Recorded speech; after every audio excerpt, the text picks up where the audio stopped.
नमस्कार दोस्तों। क्या आपने कभी सोचा है कि जब आप सड़क पर एक शानदार टाटा मोटर्स की कार, मारुति की फैमिली कार या बजाज और टीवीएस की बाइक्स को दौड़ते हुए देखते हैं? जी हाँ, भारत का ऑटोमोबाइल सेक्टर इस समय सुपरफास्ट स्पीड से दौड़ रहा है। चाहे वो इलेक्ट्रिक व्हीकल्स, ईवी का क्रेज हो या प्रीमियम कारों की बढ़ती डिमांड, यह सेक्टर रुकने का नाम नहीं ले रहा है। आप सिर्फ ₹100 से इसकी शुरुआत कर सकते हैं। आज के वीडियो में हम बात करेंगे ऑटो सेक्टर की इसी रफ्तार के बारे में और जानेंगे हाल ही में आए HDFC Nifty auto index fund NFO के बारे में। वीडियो को अंत तक जरूर देखिएगा। दोस्तों, निवेश करने से पहले यह समझना जरूरी है कि हम ऑटो सेक्टर पर दांव क्यों लगाएं। चलिए कुछ दिलचस्प आंकड़े देखते हैं। जीडीपी में योगदान। भारत का ऑटोमोबाइल सेक्टर करीब 20 लाख रुपए करोड़ का है और यह देश की जीडीपी में लगभग 7% का योगदान देता है। Global leader. दोपहिया और तिपहिया वाहनों के मामले में भारत पूरी दुनिया में पहले नंबर पर है, जबकि पैसेंजर और कमर्शियल व्हीकल्स में हम दुनिया में तीसरे स्थान पर आते हैं।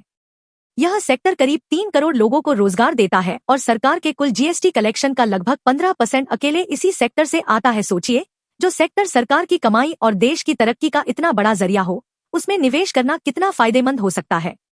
इसी शानदार ग्रोथ का फायदा उठाने के लिए HDFC म्यूचुअल फंड लेकर आया है HDFC Nifty auto index fund.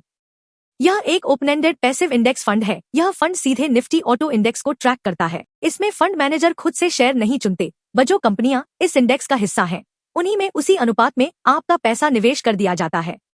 इसकी खास बातें क्या हैं? आप सिर्फ ₹100 की छोटी रकम से भी शुरुआत कर सकते हैं, यानी एंट्री और एग्जिट के समय कोई एक्स्ट्रा चार्ज नहीं कटेगा। इस फंड को अनुभवी फंड मैनेजर्स नंदिता मैनेजर्स और अरुण अग्रवाल संभाल रहे हैं। निफ्टी ऑटो इंडेक्स में फिलहाल 15 दिग्गज कंपनियां शामिल हैं। इनमें passenger car, two wheeler, commercial vehicle और ऑटो कंपोनेंट्स बनाने वाली कंपनियां शामिल हैं। अगर टॉप कंपनियों की बात करें तो महिंद्रा एंड महिंद्रा इसका वेटेज सबसे ज्यादा लगभग 23.16% है। मारुति सुजुकी लगभग 14.66% वेटेज।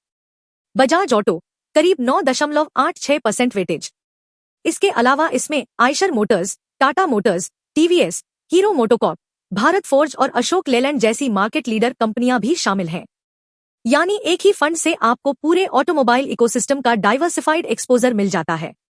लेकिन दोस्तों, म्यूचुअल फंड में निवेश बाजार के जोखिमों के अधीन होता है। रिस्कोमीटर के हिसाब से इस फंड को वेरी हाई रिस्क कैटेगरी में रखा गया है। ऐसा इसलिए क्योंकि यह एक सेक्टोरल या थीमेटिक फंड है। इसका मतलब है कि आपका पूरा पैसा सिर्फ एक ही सेक्टर, ऑटो, में लग रहा है। अगर ऑटो सेक्टर अच्छा करेगा तो आपको बम्पर रिटर्न मिलेगा, लेकिन अगर इस सेक्टर में मंदी आई तो आपके पोर्टफोलियो पर भी इसका सीधा असर पड़ेगा। इसलिए इसमें वही पैसा लगाएं जिसे आप लंबी अवधि के लिए होल्ड कर सकते हैं। तो दोस्तों, अगर आप भारत की ऑटो स्टोरी, बढ़ते ईवी ट्रेंड और प्रीमियम कारों के क्रेज पर भरोसा करते हैं, तो यह फंड आपके लिए एक बेहतरीन जरिया हो सकता है। निवेश करने से पहले अपने फाइनेंशियल एडवाइजर से सलाह जरूर लें और स्कीम से जुड़े सभी दस्तावेजों को ध्यान से पढ़ें।